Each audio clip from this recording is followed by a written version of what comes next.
Question mark. That's how we start You're the live, show. baby.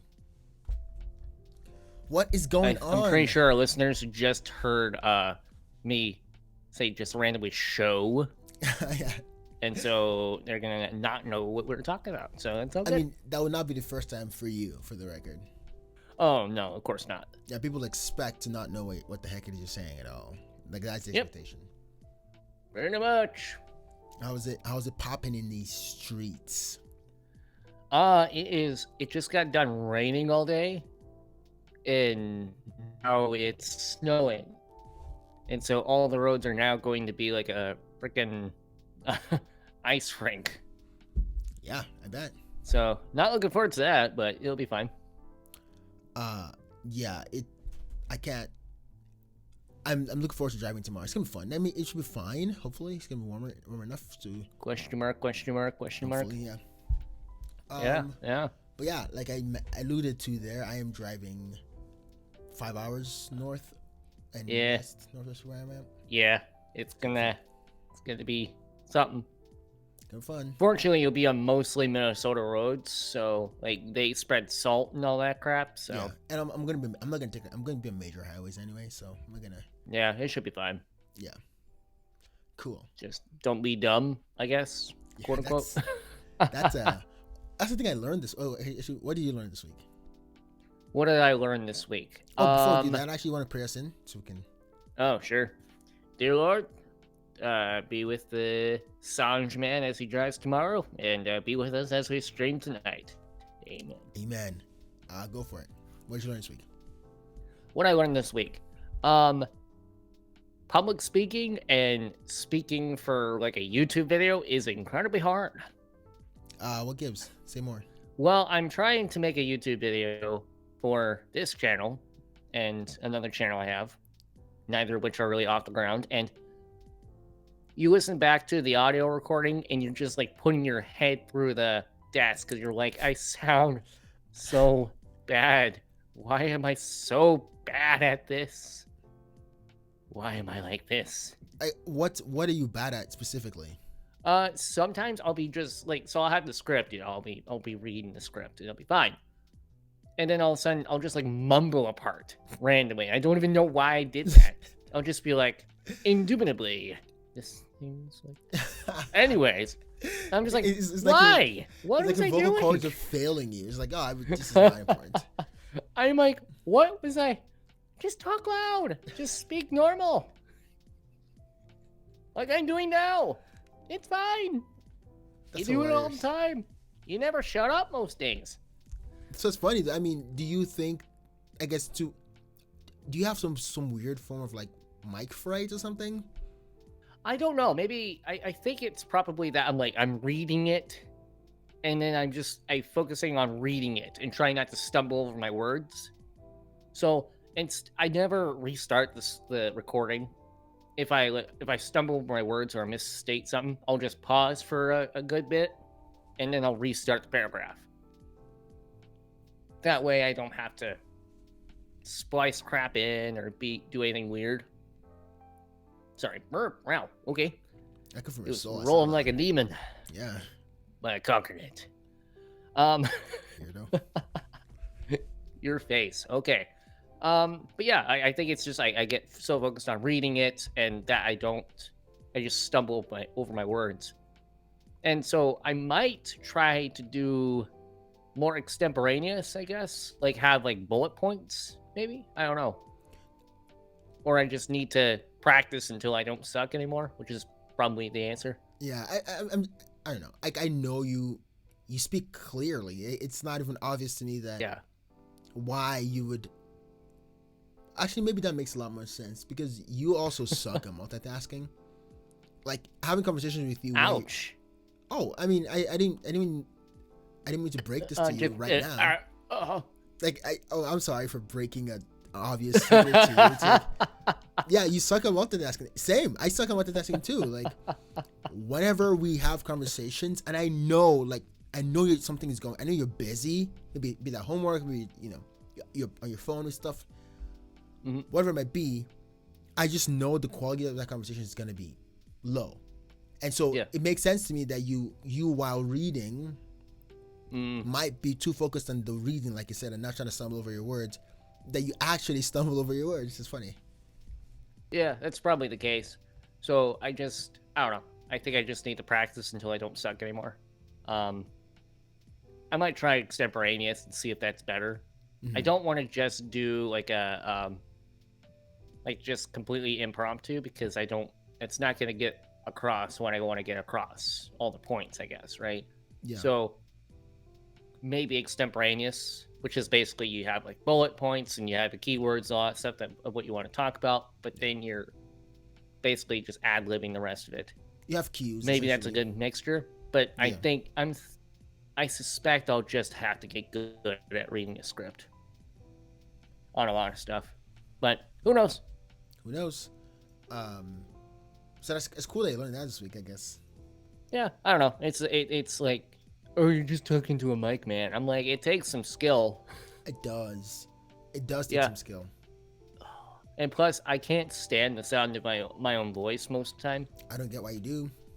I don't get know. Who's like, I don't think anyone likes the voice. sound of their own voice. Agreed. Like maybe Mike Rowe likes his, but I don't know.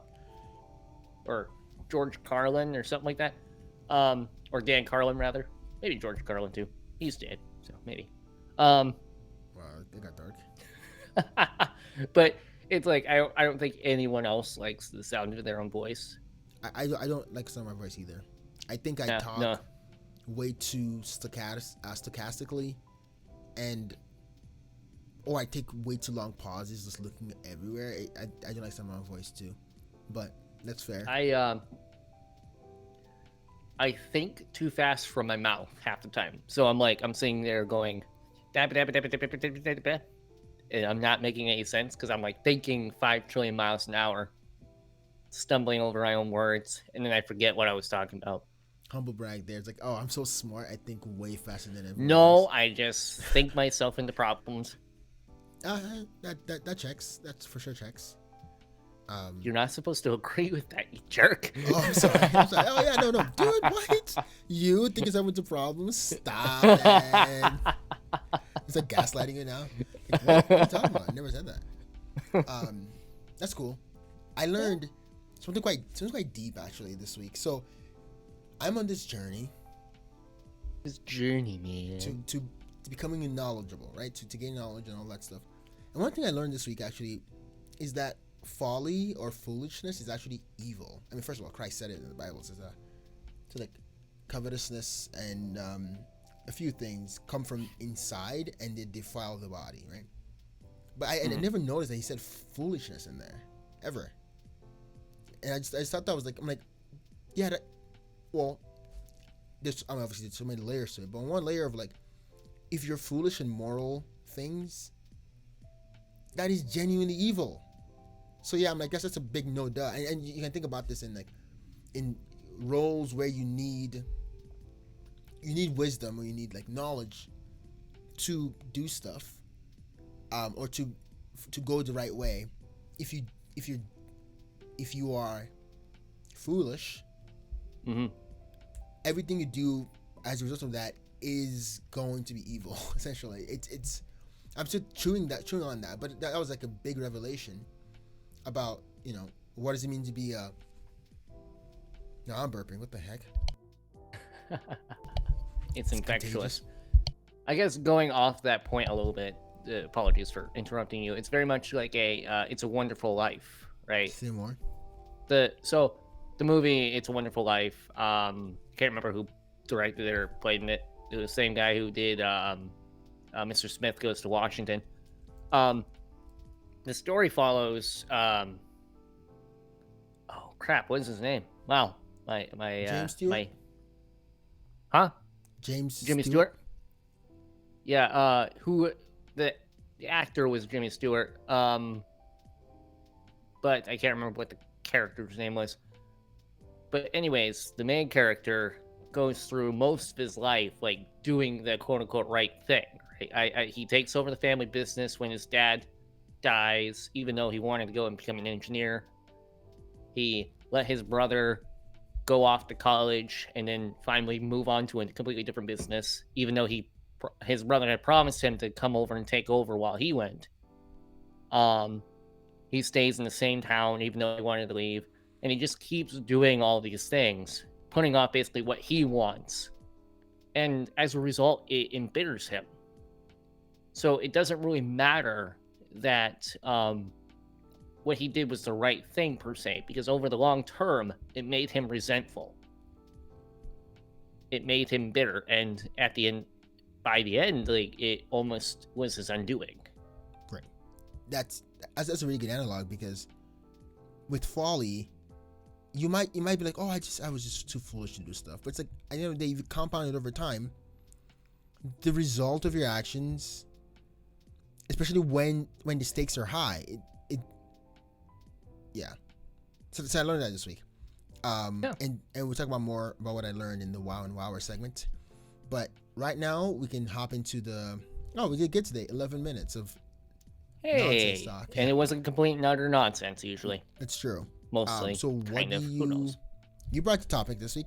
Want to give us the background? Yeah. So as our long-term viewers, which we have none, will know, we switch topics off basically every week. This happens to give each of us kind of a break to not have to come up with something every single week. And also make sure none of us steals the mic, so to speak, right? So this week, I was thinking about something. What makes a good intro and what makes a good outro for an anime? Or a show in general, I suppose. Can I ask you a question there for those in the back? Yo. Why were you thinking about that? What spurred that thought on?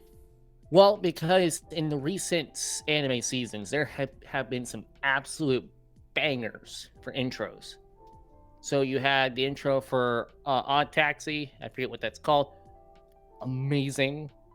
If we were a really professional program, we would have it all set up and you can listen to a little bit of it, but we're not.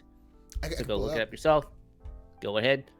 You had Kickback, which played over was the intro for Chainsaw Man, which is an absolute banger. You have both intro and outro for Spy X Family Season 1. Yeah, quickly, let me play the background. Yeah, let's go. Let's do it. All right, let's see if this works or not. Actually, no, keep going. While he's doing that, and then this season you had for Spy X Family Season 2, you had Kura Kura by Adu, and that one's a banger. And so I'm sitting here trying to quantify to a certain extent, like, okay, what makes an intro or an outro good? Like, what does it do for it? Right. Oh, and I guess to add one more that really signaled this, it was like Vivid Vice for Jujutsu Kaisen.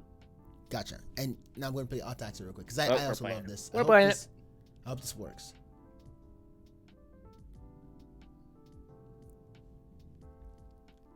I don't even know if it's playing or not. Oh, this might not be working.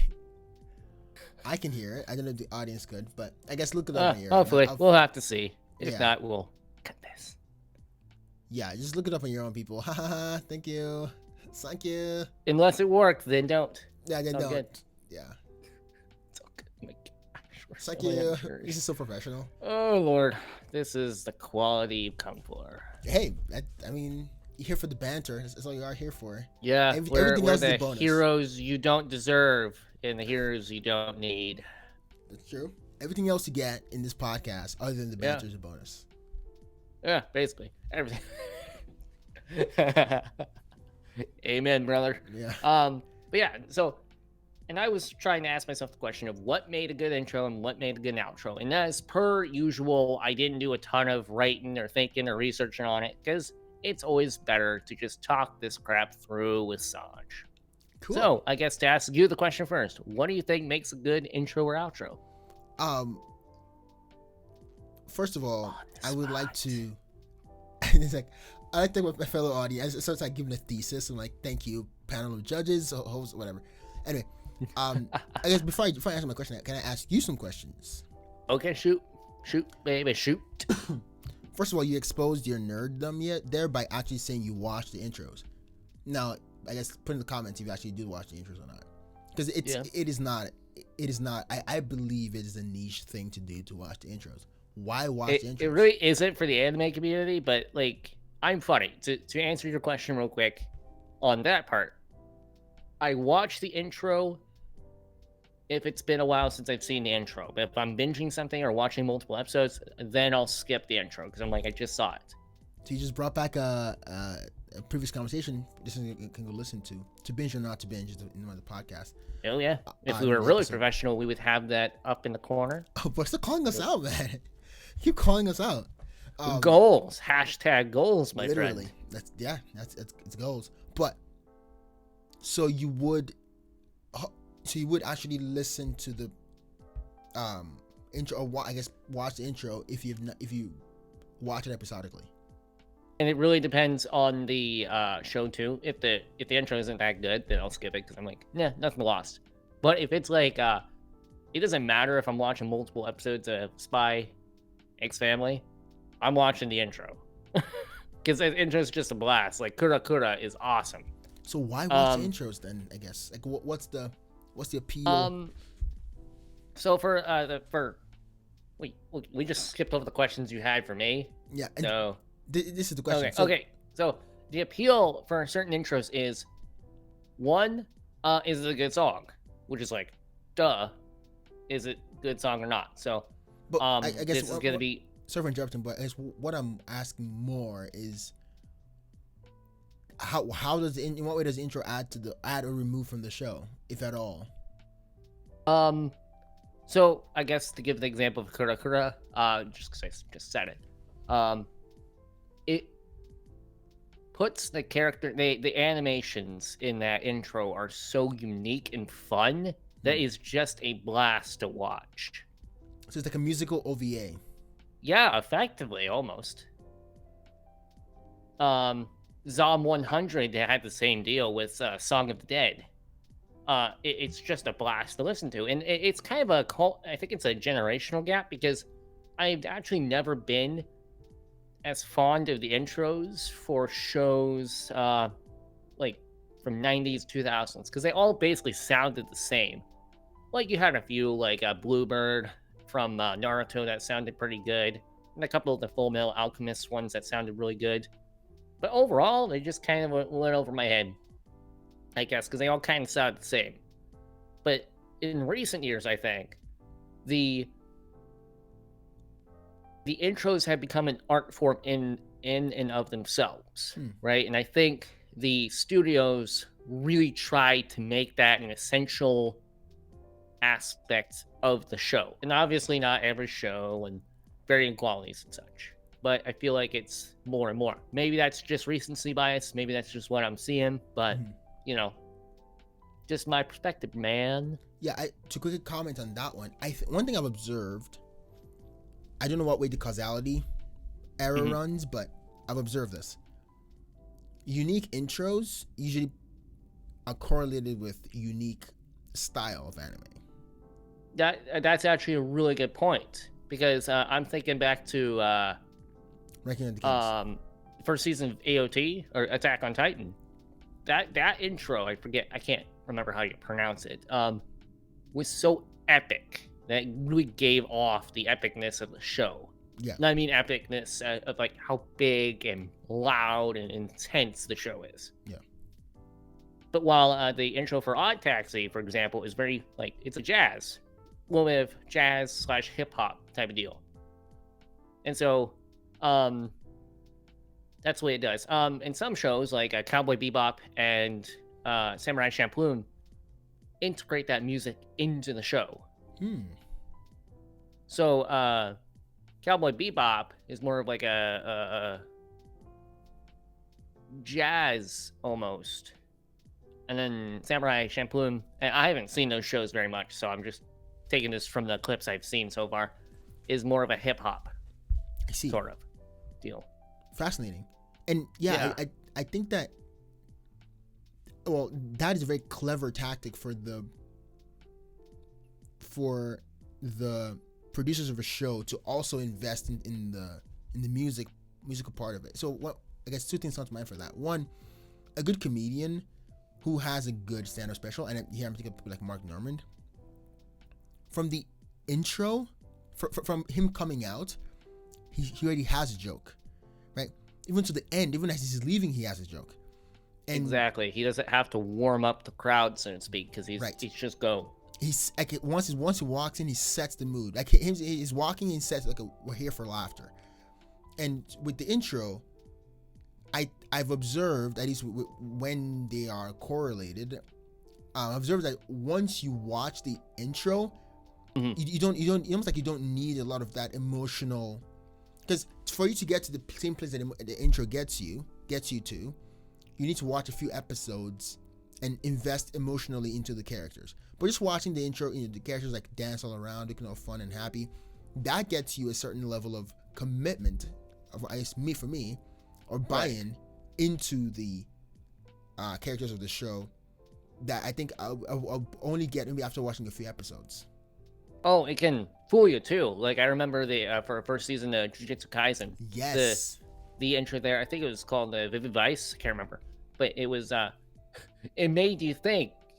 I guess I won't spoil the show because it's recent enough, but it made you think a character would be a major part of the show when they turned out no, they're not. They only have like one episode. Yeah, and it didn't end how you thought it was going to end. Right. It was very much they played me. Yeah. They just played me like a fiddle. Yeah. So let me ask you a question then. Okay. Mr. Question Asker. That was spicy. Aggression. What do you think? Two questions. One, do you think a bad intro can damage a show? And two, how essential is a good intro to the pacing of the show?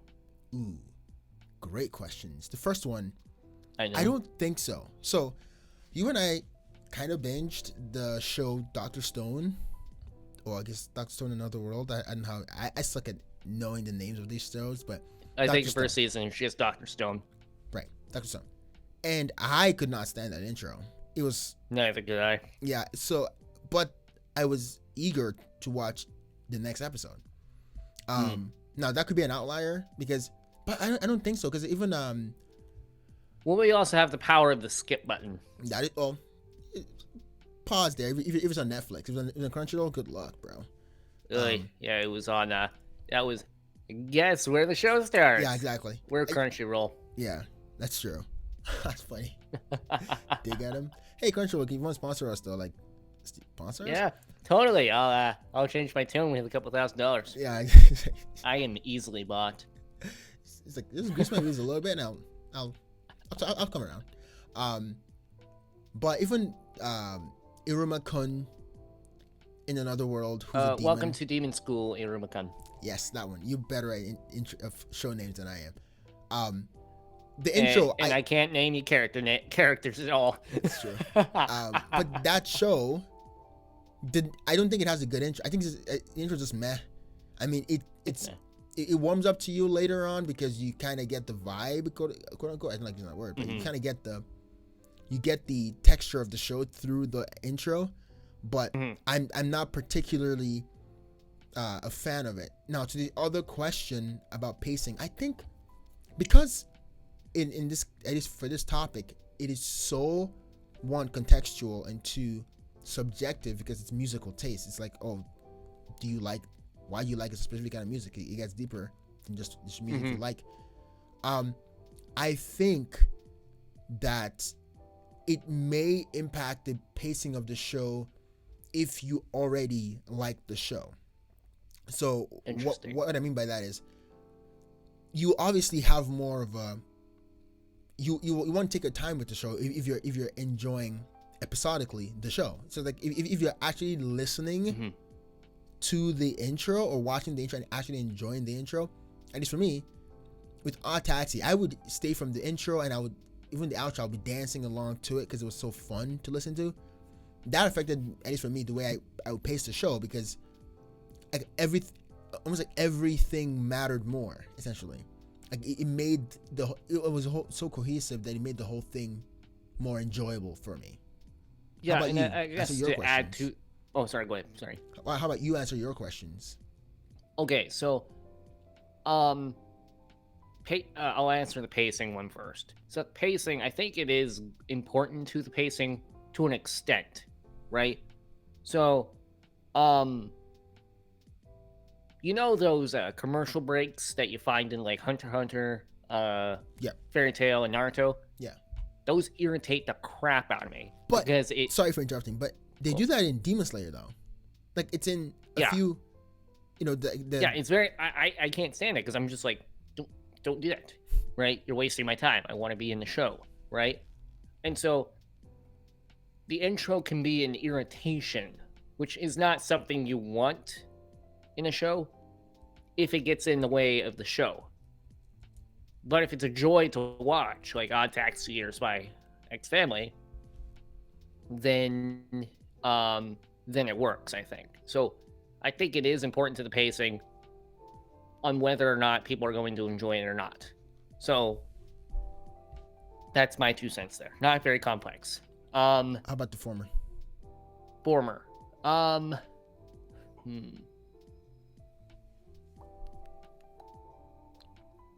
you thinking about the question, or should I remind you of the question? Remind me of the question. Oh yeah, My brain farted there. I was too busy sky. on the second one. I believe the question is, what? I forgot it too. Dang. It was important. Awkward silence. Crickets. Crickets. Crickets. I mean, this is what they're here for. Again. Hey, that's what crickets are there for. To fill the void of silence so that you don't have to think about it. I like how listeners are like just yelling right now, like, this is the question. Yeah, they should. We're terrible at this. We're very unprofessional. Wow, you keep just dogging us. I'm just gonna needle us because that's what we deserve. Fair enough. That was such a good question. Crap. Well, I forgot it. Okay. Later. Well, whatever. Come back to me later. It's all good, bro. So to give my thoughts on the whole topic, because I know I was going to ask you a question, it kind of go that way. Mm-hmm. I think that the intros that appeal to me more are the intros that are in my wheelhouse, but culturally different. So, Interesting. Odd Taxi. Mm-hmm. It's kind of like I said, jazzy lo-fi hip hop. Yeah. If you listen to my whole, if you go to my Spotify, that's half of what I'm listening to.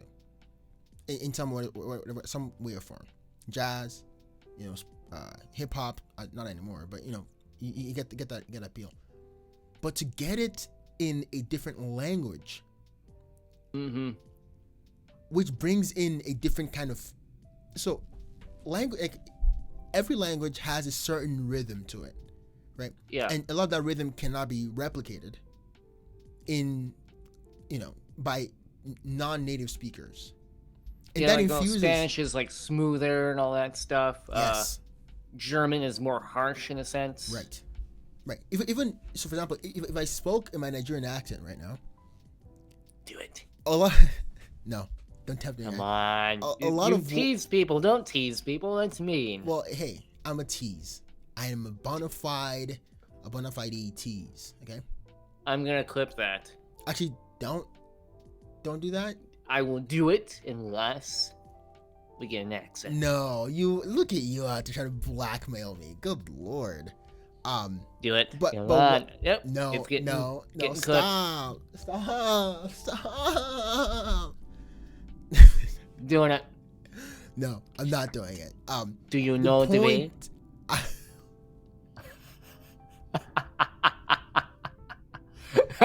You did not just do that. You did not just go. No, I'm not indulging this. Stop. Bad. I don't think he knows the way. Shame on you. I'm gonna yell over you. Joke's on you. I don't have shame. But you knew that already. You're gonna have to linger. You don't have shame. Yeah. But to answer the question you asked though, well, give me the point I was making. If I spoke my Nigerian accent, a lot of quite a few words will have an extra syllable or will be a lot more flat than, what Americans would say, right? It's a lot quicker. And a lot quicker, yes. But if I, that gives the words I speak a certain flavor, right? It's like taking soup made with fresh ingredients and a soup made, or chicken noodle soup made with fresh ingredients. Chicken noodle soup from the grocery store. Both chicken noodle soup, I don't like chicken noodle soup that much, but if I did like chicken noodle soup, I would like both. I'm assuming, but there'll be different flavors. So with so with the intros that appeal to me are things that are in my wheelhouse. It's like an appetizer.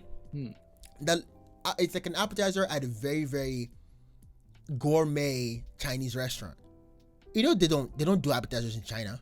It's like they're only doing that so you can feel like, oh, I know, like something about this feels familiar to me, and therefore I can actually give myself to the show. It's like they're helping you get over they're helping you make the suspend your disbelief easier, at least for me. And so when anybody doesn't watch shows like Odd Taxi is so weird. The storyline is weird. The characters are weird. Like the whole thing is a mind thing that I don't think I would have enjoyed as much without the intro. No. Yeah. Huh. Oh, I remember the first question. Okay, go. The first question was like, does a bad intro ruin a show? Right. Yes. Yeah. Okay. Hey. Nice. Good job. After like we're 90 good at minutes. This. We're very good.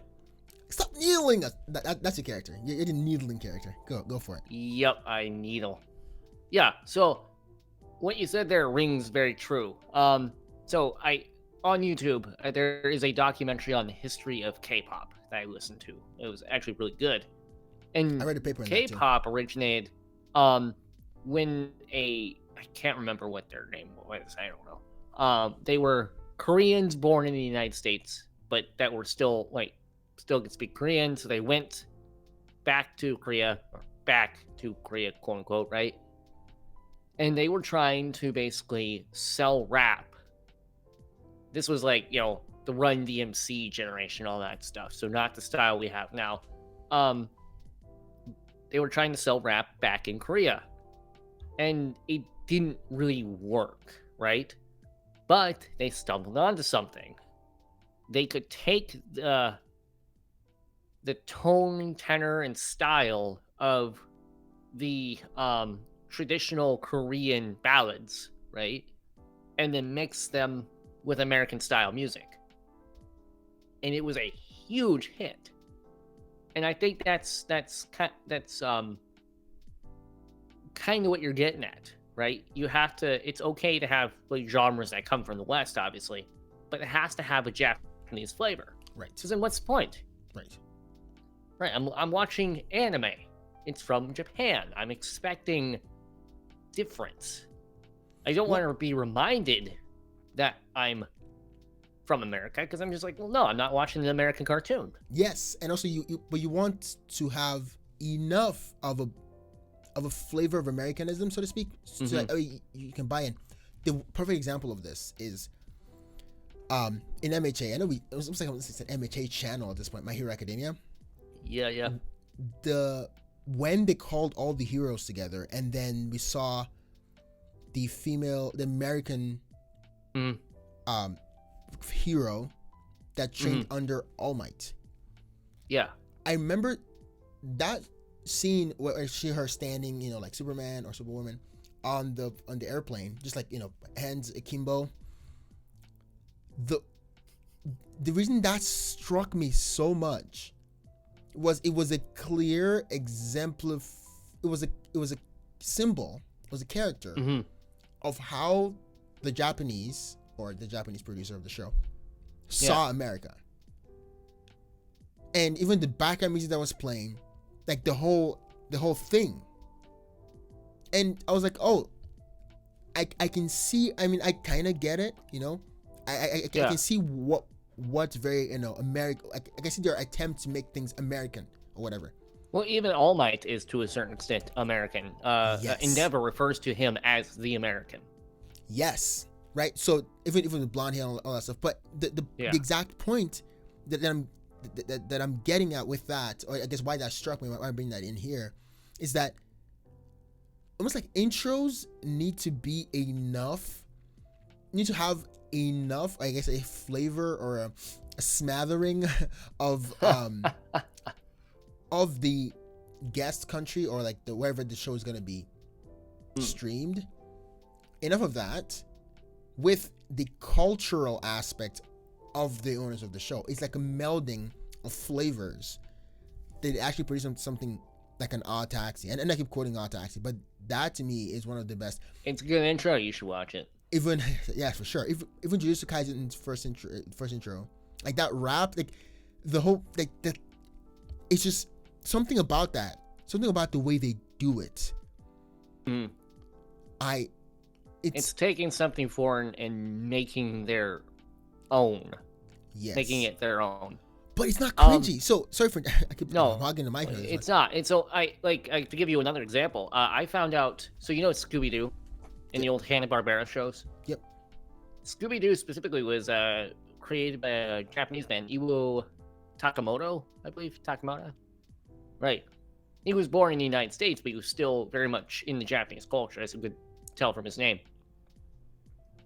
A lot of the old Disney shows, or Disney movies and stuff like that, and the cartoons, inspired the Japanese, right, on how to draw theirs. The big eyes and all that stuff. And there's just been cross-pollination ever since. And I absolutely freaking love that, because it's like it produces new flavors of art, I guess. Yeah. Which has made it better. And I think you see the same thing with music. Oh, for sure. Right there. I'm very much a fan of, and the point you made is a really good one. It's like newer shows are incorporating this more. Chainsaw Man was one of those. Even the song for Hell's Paradise, it is one of the more like, it is one of the least American, so to speak, of the newer shows in how it sounds. But just I really love the fact that shows are beginning to take the whole thing as an art form, like as a holistic art form. And it's still listed as J-pop, and I'm like, it doesn't ring true to me anymore, right? Because you listen to anime from the 2000s, like almost all of them are just basic J-rock, and there's varying levels of quality. Like I like Snow Fairy from Fairy Tail and Bluebird from Naruto and all that stuff just fine, but it's not unique to that show, if you will, right? It sounds, if I were to put it into a phrase, it sounds corporate almost. Right? They're just checking off a box and throwing in there. And they're iconic because those shows are iconic. So,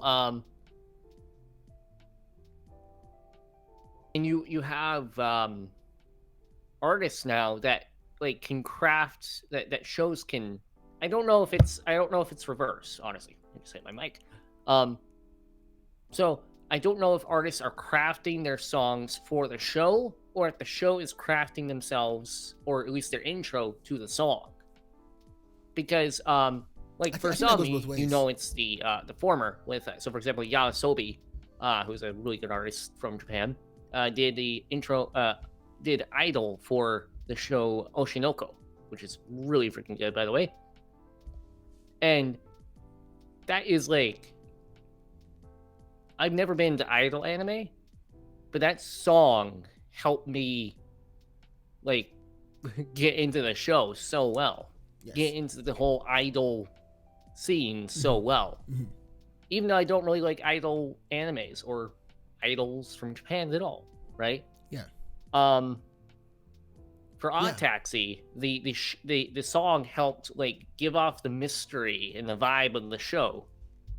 As I said previously with AOT, all their songs are so epic and strong that they give off the sheer weight of the show, if you will.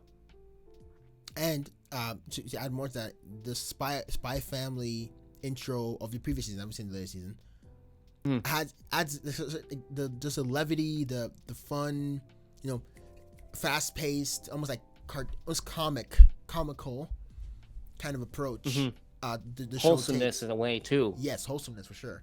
One point that I guess I'm getting from what you're saying is there's something synergistic about an intro. So a good show can stand on its own, good intro or not, whatever.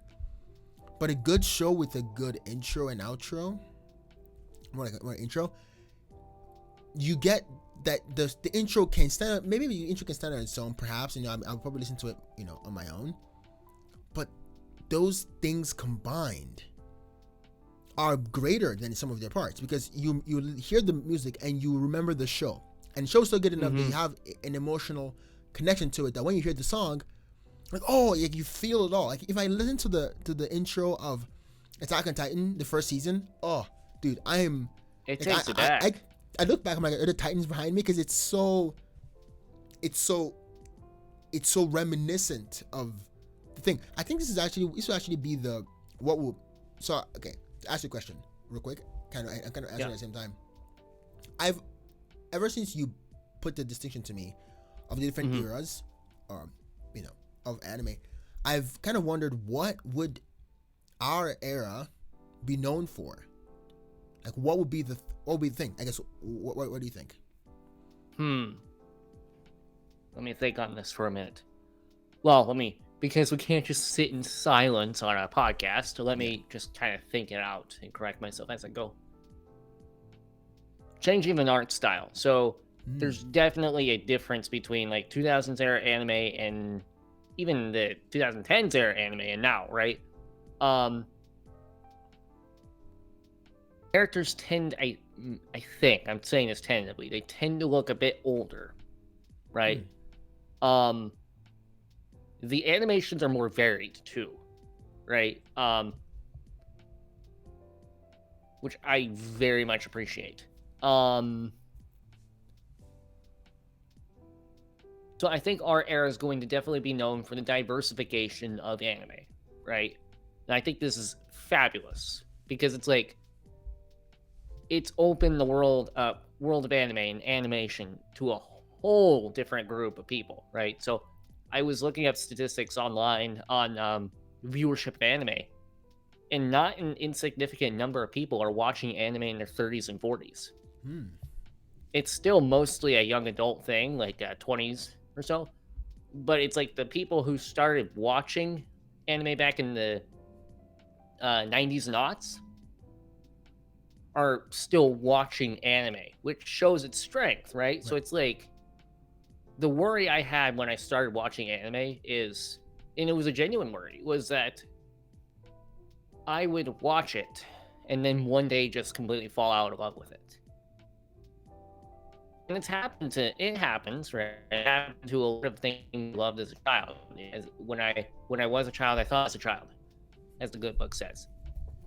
But this art form, if you will, has a staying power that surprised me, right? So I think there will be this era will be known for the diversification and popularization of anime. Now it can go one of multiple directions, I think. One, it can stay the course and stay strong. Or two, it can be diluted, if you will. I love that point. Go ahead. I think so. Where can I go from here? I guess first one is, yes, with the diversification, I think the downstream effect of that is going to become anime might become, this is not a form of prediction, people, please, golly, but my sense of it is that it might become a pick your own niche kind of anime, where in each, maybe like a seinen, because it's not obvious to me that someone who watches an idol anime would want to watch a seinen. Like, those two things are so vastly different, and I think that with the more diversification like you're talking about in each category, you can get deeper there. So that's one. Second one is, I think that with each new show, or with whatever with each new show in each category, say it's diversified, we'll actually get more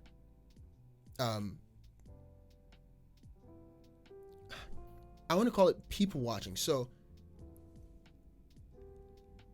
one thing you observed that I really love, is a really good point, is that anime has gotten much more complex in its conveying of human conversations, human relationships.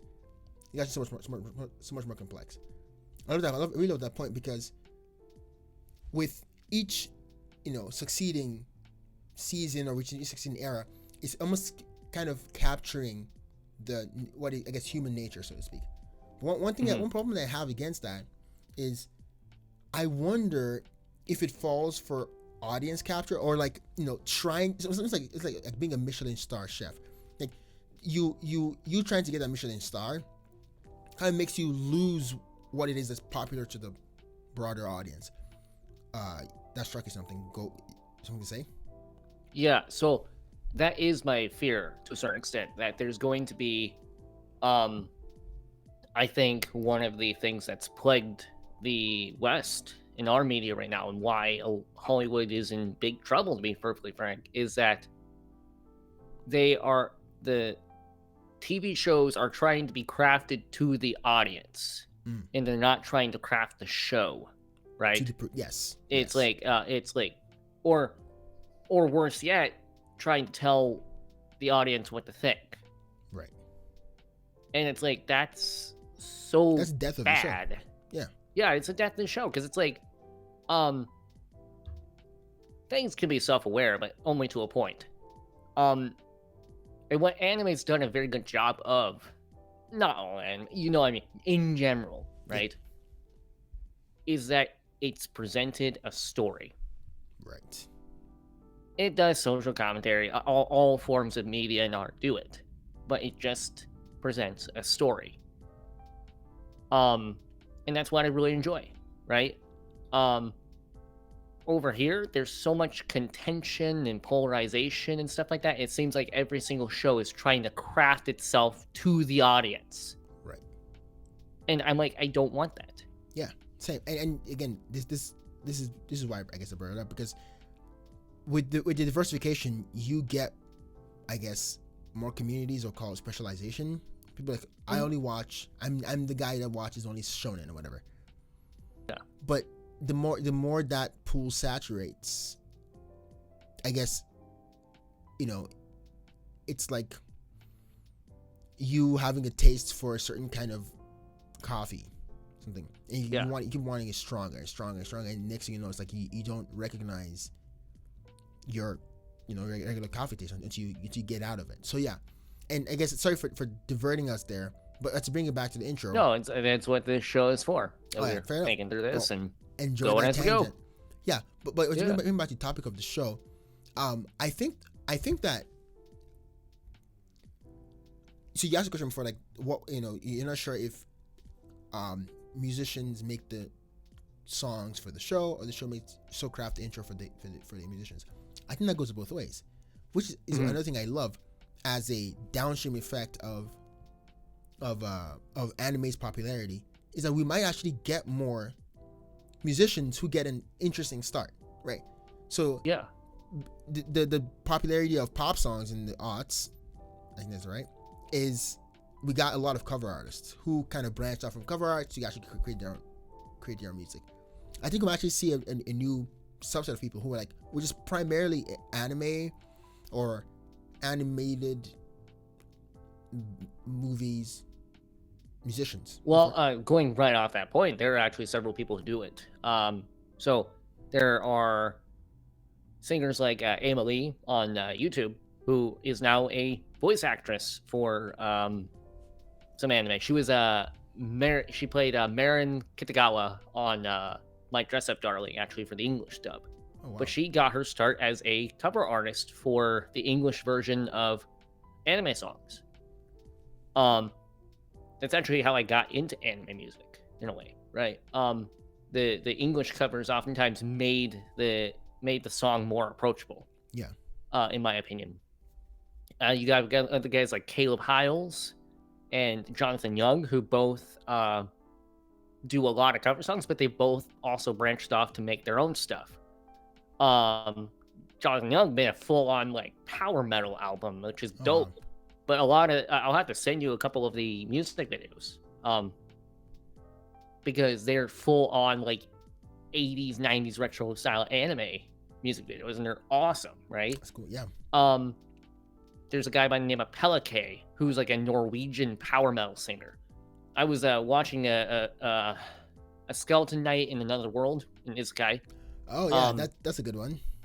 Yeah, and I was listening to the intro, and I was like sitting there like scratching my head. I'm like, this sounds so much like Pelike. What the heck? And I looked up the song, and it was written and sung by Pelike. Oh, that's awesome. And I was so happy for him because I'm like, hey, like this is probably like a legit dream come true for him. Yeah. Because he's been singing these songs and doing this for years. And now he has the shot because of things like YouTube, because of things like the internet, where he can. Like this random Norwegian dude can. And I'm like, I absolutely love that. Going back a little bit to Jonathan Young, he has a whole channel now called Villainous, where it's just anime songs. Oh, wow. And a lot of them are songs that are inspired by an anime. Another artist that does that is a guy by the name of Divide Music.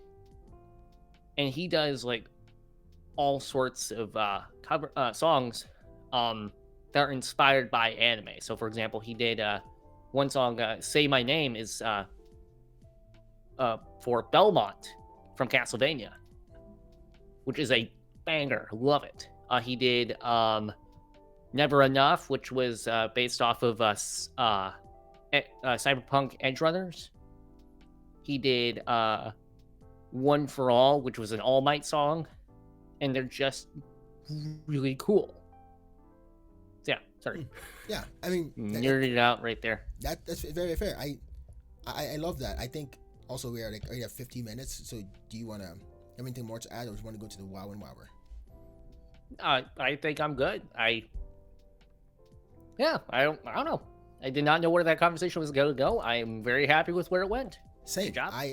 It's I guess for me the takeaway is just watch the progress, because it's less. It seems to me like this conversation was more or less so. Oh, watch a specific one, as more like watch the trends. Like there's a huge trend here that we should probably keep an eye on. Yeah. It's like almost like you can more of an evergreen topic too. Yeah, maybe. Like you can guess the progress of anime as a whole by its intro. So to take that as a metric. At the very least, go watch Odd Taxi. Yeah, that's true. So you sent to me, or you said you had a thing for me to watch that I was excited about because I love watching stuff, as everyone knows, I think. I'm going to preface this real quick. So Sanj here is a drummer. Actually, can't believe I'm complimenting you. Say that gross. He's actually a pretty good drummer. Aw, thanks, bud. Thank you, bud. Puking all over. It's really disgusting. It's all over the keyboards. And so this outro, see what I did there? Nice. Has one of the funnest, I guess, beats or whatever. I don't know what you would call it as a drummer. That I've seen. So I found it on YouTube, and I just want you to react to it. All right. Well, I will play that here as I shrink us down in size. All right.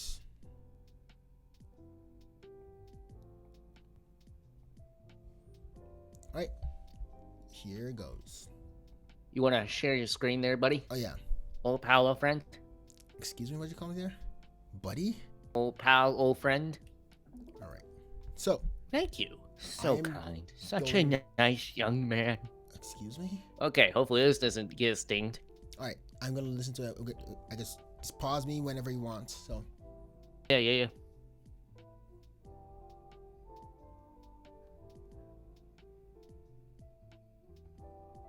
First of all, just to pause there already. That is so reminiscent of me. Like, I have Listeners might not know this. I have like Wait, you're a Japanese boy in high school? Yeah, exactly. Huh. With jet black hair like that too.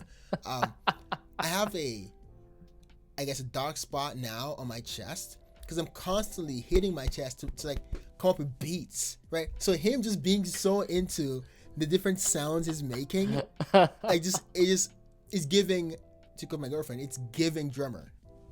Right. Giving drummer. What the heck? It's a new slang. Get with the times. New slang. I'm not going to adopt it, nor do I care, because it's going to change in 5 minutes. We should probably talk about that at some point. Yeah, we have to. All right. Another topic. Hey.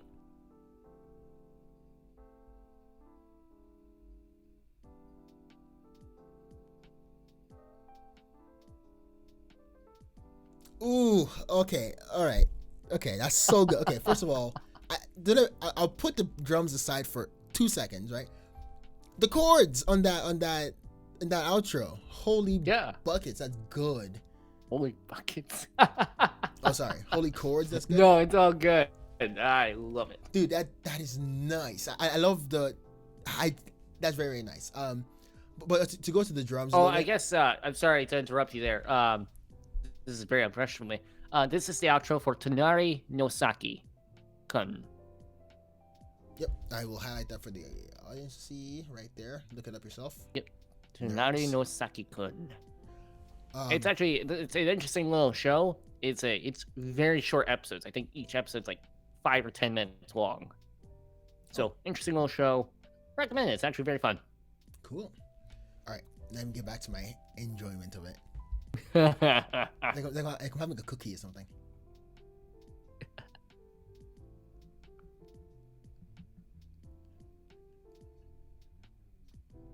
Oh, okay. First of all, I'll have you know that I've not listened to anything like. Well, as you know, I'm not watching as much anime as a normal. I'm not watching any anime at all right now, or like YouTube or something like that. So I've not listened to something like this in a while. And dude, I'm into this. One thing that I like about the musicians, because all of this is animated over what's actually done. Obviously, whoever is playing this in the background has the right amount of human in him.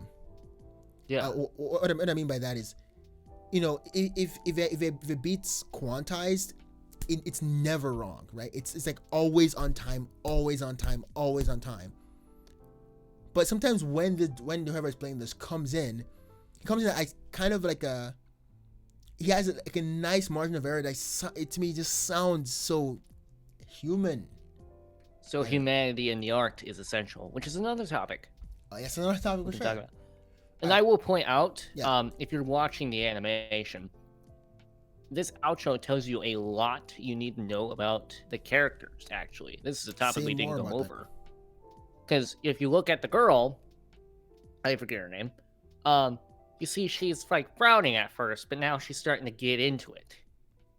While he's just going buck wild. So if you watch the show, that gives you that outro alone gives you a lot of hints on what the personalities are like in the show. Really great point. It's reminiscent of what we talked about, where it was like, there's a lot of emotional attachment you need to have, and suspension of disbelief you need to have for watching an anime show as an adult, honestly, right? Mm-hmm. But a good intro, it gets you there quickly, and in this case, a good outro gets you there as well.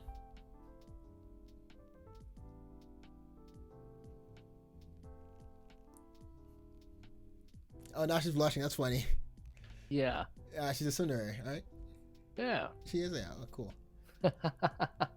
Also, I like all the syncopations they're doing. So like the bum bum bum, like it's quite organized. Yeah. I have no clue.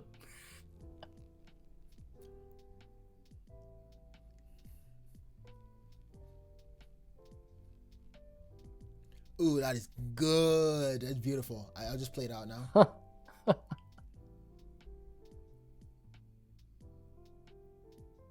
And he blushed. That's good. It's funny. It's really good. Yeah, like I've always enjoyed this. I've actually wanted to show it to you for a couple of years now, and I just never got around to it. But why do you want to show it to me? Because I'm a drummer? Because you're a drummer. Because Bias. Golly. I always thought it was a blast to listen to. Yeah. But there are things I listen to, like certain beats and stuff like that, that you're like, yeah, that's not a big deal. And so I'm like, I genuinely wanting to see if you like this or what you thought of it. So, well, I would say compliments to the chef there on that one. The drummer behind that guy knows his rudiments, because he's practiced his rudiments at least. So because each stroke he hits, you can just tell he has done that so many times that the muscles in it just gives. Come on, girlfriend again. It's giving drummer. That was really fun to watch. So I guess listeners should go check that out. It is called Tonari no Seki Kun. We'll put that in the show description. Yeah. Do you have anything else to add? We're exactly at the hour. Yeah. No, like I thought that was a cool little reaction thing. So yeah. Yeah. I want to do this again. What did you read last week? What did you watch last week? I just got a new book today. What is it? What is it? Tell me. I was walking through Walmart and I bought it. It is I forget the author's name, but it's like World at War, and it's about the New Guinea campaign during the Pacific War, during World War II, so from 1942 to 1945. So if listeners didn't know, I am a huge history nerd, so I'm quite excited to get into that one. They know. Yeah. Like, you didn't even have to say anything. They just heard you say hi, and you're like, oh, it's got history.